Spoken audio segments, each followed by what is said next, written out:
Today's Bible story comes from the book of Exodus, chapter 14, verses 19 through 31.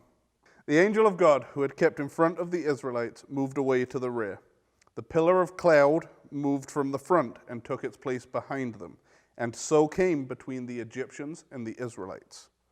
And the cloud brought on darkness and early nightfall, so that contact was lost throughout the night.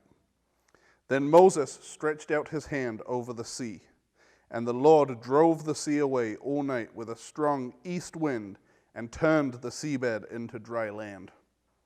The waters were torn apart, and the Israelites went through the sea on the dry ground, while the waters made a wall for them to the right and to the left. The Egyptians went in pursuit of them far into the sea, all Pharaoh's horses, his chariots, and his cavalry. In the morning, the Lord looked down on the Egyptians through the pillar of fire and cloud, and he threw them into a panic.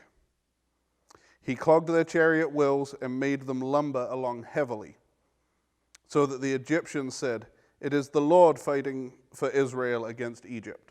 Let us flee." Then the Lord said to Moses, "Stretch out your hand over the sea and let the water flow back over the Egyptians, their chariots, and their cavalry." So Moses stretched out his hand over the sea, and at daybreak the water returned to its accustomed place.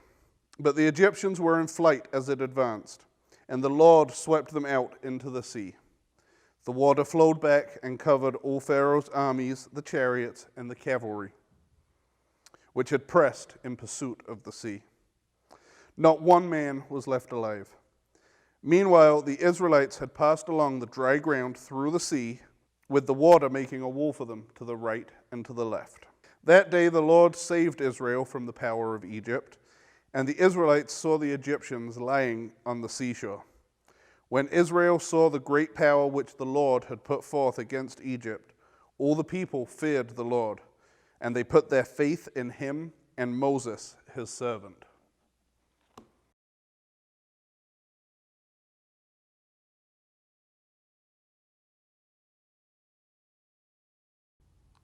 Today we learned about God parting the Red Sea for Moses and the Israelites. So today we're going to make calming jars.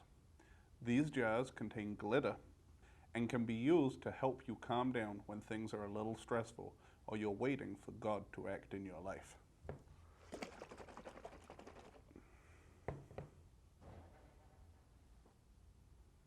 So to make your own jar, you're going to need one jar.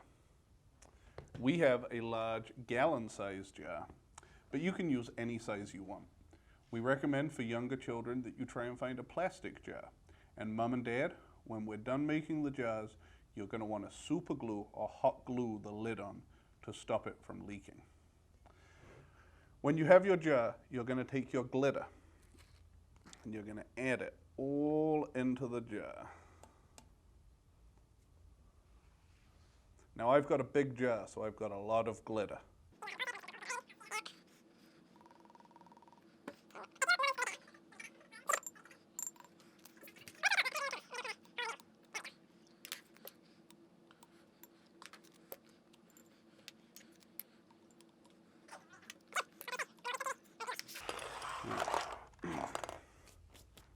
Okay.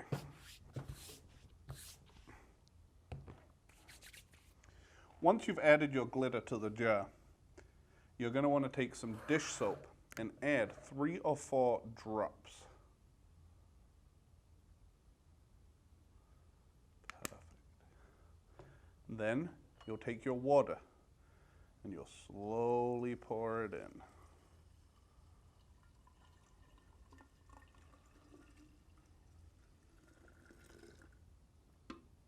Now don't worry if some of your glitter lumps together at this point. We can add a little more dish soap in a moment.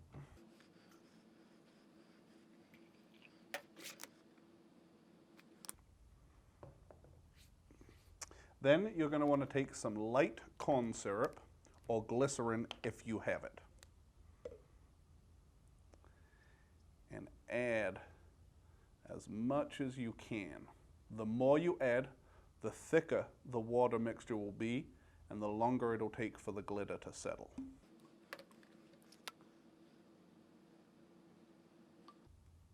Now don't worry if your water's a little cloudy at this point. It will settle over time, or if you want to, you can add a few drops of food coloring to help hide the cloudiness. Once we're at this stage, we're going to take our lid, we're going to screw it on tight. We're going to take our jar and we're going to shake it. It will get bubbly because of the dish soap. That will fade over time.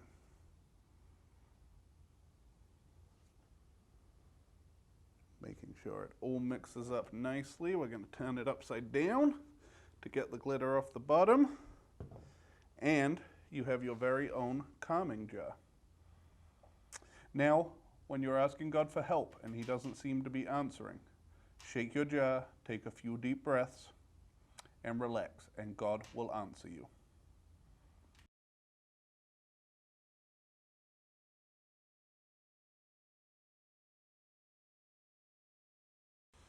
This week throughout VBS, we're going to have a memory verse. This week's memory verse is Ephesians 3:18. Together with all the Lord's holy people, to grasp how wide and how long and how deep is the love of Christ. What we're going to do today is we're going to make a memory verse picture to help us memorize the verse. In your take-home box, you have a green piece of paper and a blue piece of paper.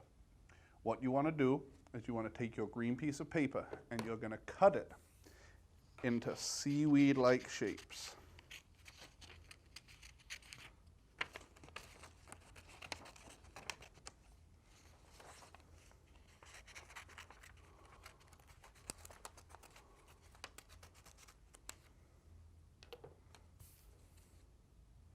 Once you've cut it into seaweed-like shapes, you're going to stick it onto your paper.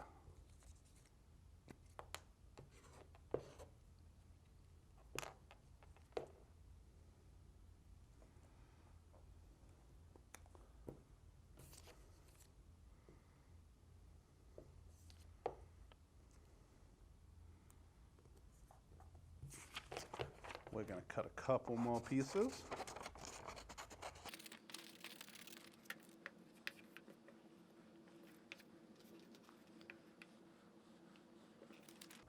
Your sheet should look something like this.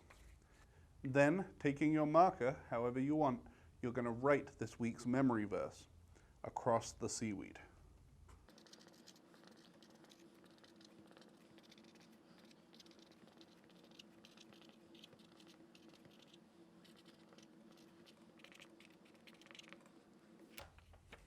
You can write it across the seaweed however you like. If it's easier, you could just write it in the background and decorate your picture with seaweed.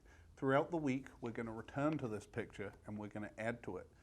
Join us tomorrow for Submarine Scramble, where we'll be unscrambling this week's memory verse and adding some submarines to our picture.